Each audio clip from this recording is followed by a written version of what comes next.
వాస్తవాలను వైరల్ చేయడం వైసీపీ మానుకోవాలని హెచ్చరించారు పవన్ కళ్యాణ్. తెలంగాణకు ఆంధ్ర ప్రాంత ప్రేమను తీసుకెళ్లాలని సూచించారు. కూటమి స్ఫూర్తిని ఎవరు దెబ్బతీయొద్దని చెప్పారు. రాజకీయాల్లోకి తాను డబ్బు సంపాదించడానికి రాలేదని స్పష్టం చేశారు.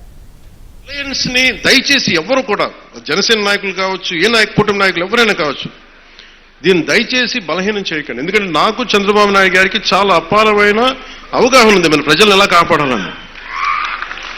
మా ఇద్దరి మధ్య అసలు అలాంటి అరమరికలు కానీ విభేదాలు కానీ లేవు.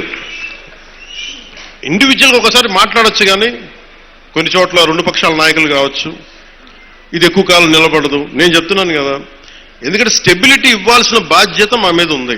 వ్యవస్థకు లోబడి ఉంటాం, మేము వ్యవస్థకు లోబడి రెచ్చగొడతామంటే దానిని ఎలా హ్యాండిల్ చేయాలో, ఎందుకంటే అక్కడ దాకా దృష్టి పెట్టలే. చాలా సంయమనంతో ఉన్నాను నేను. మీరు పిఠాపురంకు వచ్చి గొడవలు పెడతా ఉంటే నేను ఇక్కడ కూర్చొని మొత్తం ఏరేస్తాను. అందరిని గుర్తుపెట్టుకోండి, అక్కడ దాకా తీసుకురావడం. తల్లి బిడ్డ న్యాయంగా పోదాం, తల్లి బిడ్డ న్యాయంగా పోదాం. మీరు ఒక మాట అనండి, నేను తీసుకుంటా. కానీ మీరు నన్నన్నా పర్లా, పార్టీనన్నా నేను భరిస్తాను. కానీ ప్రజల మధ్య వైషమ్యాలని కనుక మీరు చేస్తే దాని పర్యావసనాలు చాలా తీవ్రంగా ఉంటాయి, గుర్తుపెట్టుకోండి. ఎందుకంటే నాకు ఓటమి భయం లేదు. ఇది చాలా చాలా అర్థం చేసుకోవాలి అందరూ.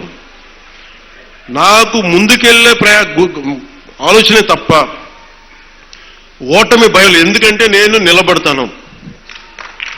నాకు తప్పు అని నేను ఒక వాస్తవంలో బతుకుతాను.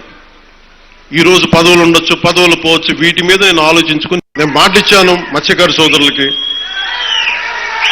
నిలబడతానని. దానికి అనుగుణంగా ప్రణాళిక మొదలుపెట్టాం. అలాగే ప్రతి ఒక్క పారిశ్రామికవేత్తలు అందరితో కలిసి పిఠాపురం అభివృద్ధిలో భాగస్వామ్యులుగా అమ్మని చెప్తున్నాం. నేను మీ నుంచి కోరుకుంటుంది, ఇది భారతదేశానికి చాలా కీలకమే. పీఠికాపురం శక్తిపీఠం, శ్రీపాద శ్రీవల్లభుడు వెలిసింది ఇక్కడ. వారి ఆధ్యాత్మికంగా వాళ్ళు ఎంచుకున్నారు. ఇది నేను నిజంగా చెప్పాలి, నేను రాజకీయాల్లోకి రావాలనుకోలే, సినిమాల్లోకి రావాలనుకోలే, పోటీ చేయాలనుకోలే. అలాంటిది పిఠాపురంలో రావాలని అసలు ఏమనుకోలేదు. అది భగవంతుడి సంకల్పం, నేను తీసుకురాబడ్డాను ఇక్కడ, గురువుల సంకల్పం. నా ఆఖరి శ్వాస వరకు నేను మీకోసం పనిచేస్తాను. అది అధికారంతో సంబంధం లేదు, దానికి మీరు ఆశీస్సులు ఇవ్వండి. నేను కేవలం ఒకదానికే పరిమితం అయిపోతే నా శక్తిని మీరు చంపేసినట్టు వాళ్ళు అయిపోతారు.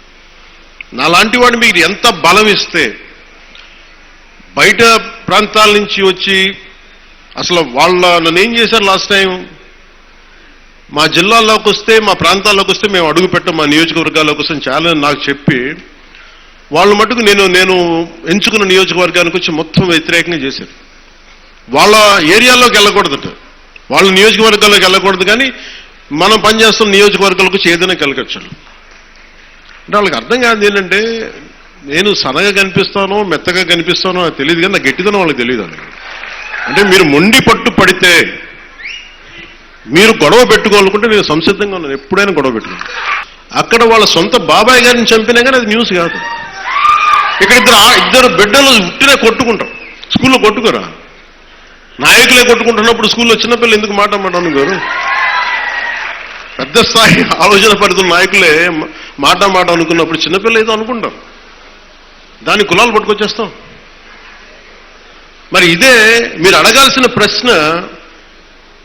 మన జనసేన నాయకులు కూడా చెప్తున్నా, కూటమి నాయకులు కూడా చెప్తున్నా, పనిచేసే నాయకులు మీరు వెన్నంటి ఉండకపోతే, ఎలక్షన్లు అయిపోయింది మా పని అయిపోయింది అంటే, నేను నిజంగా అలా అనుకుని ఉంటే ఈ రోజున మీకు ఉప్పాడ ప్రొటెక్షన్ వాళ్ళు ముందుకు వెళ్ళదు చెప్తాను. నేను కేవలం ఒకదానికే పరిమితం అయిపోతే నా శక్తిని మీరు చంపేసినట్టు వాళ్ళు అయిపోతారు. ఒకసారి గట్టిగా ఉండాల్సిన అవసరం అనిపిస్తుంది.